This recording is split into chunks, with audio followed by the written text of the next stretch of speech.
Oui, c'était Fabrice Guignot chez Marie-Claire qui a écrit Je me meurs à l'oreille des femmes. Euh, je ne sais pas si mon ex-femme sera d'accord avec ce point de vue, mais la vérité, en fait, une moitié de mon œuvre, c'est dans la peau d'une femme. Je peux faire ça. Et aussi, je pense que, parce que je n'ai jamais pensé comme une femme, mais comme ma narratrice. Et aussi parce que je pense, dans la vie, et comme écrivain, je fonctionne comme une éponge. J'absorbe des vies des autres.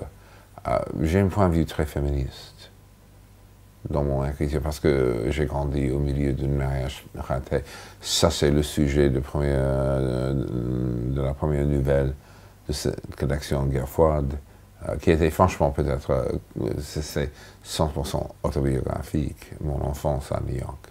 Dans la première nouvelle Guerre froide, il y a un moment quand le narrateur qui a 7 ans voit une fille dans la rue et il tombe amoureux. C'est un coup de foudre. C'est une fille qu'il voit tous les matins avec son père, en face de son immeuble à Manhattan. Ça, c'était moi-même, complètement. Donc ça, c'était mon premier coup de foudre. Des coups de foudre sont extraordinaires. Mais je comprends maintenant aussi, un coup de foudre, ce n'est pas une vie. C'est un coup de foudre. Un coup de foudre, ça va durer peut-être un week-end, 2 semaines. Et après ça, il y a des autres choses. Ça, c'est un thème aussi dont, en fait, la nouvelle Une erreur, où c'est un homme après un divorce qui rencontre quelqu'un ici à Paris. Il cherche un soulagement après une tristesse. Il pense qu'il est tombé amoureux, mais il est tombé amoureux avec l'idée de tomber amoureux. Et le problème, il a refusé, franchement, de faire face à la vérité de cette situation. Et ça, c'est le fait que cette femme est folle. J'ai une copine à Londres. Au sujet des hommes, elle a un goût absolument horrible. C'est toujours, en fait, le même type, agressive, fâchée. Et ça, c'est une femme très intelligente et accomplie de sa carrière, mais c'est toujours la même chose. Pourquoi? Ça me fascine tout le temps.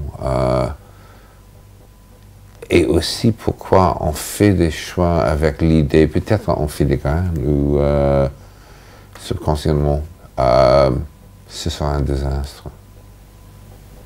Ça, c'est la condition humaine. Pour moi, je n'ai jamais écrit, par exemple, un roman à clé, où il y a des choses autobiographiques, mais très cachées. Ici, ça c'est mieux. L'autofiction, tout est en public. Ce n'est pas comme je suis pudique, mais aussi le nombril est moins intéressant que la vie des autres. Et vous avez raison, en fait, je fonctionne comme observateur tout le temps. La vie des autres, ça c'est le sujet, mais aussi, surtout chez moi, la lutte des autres.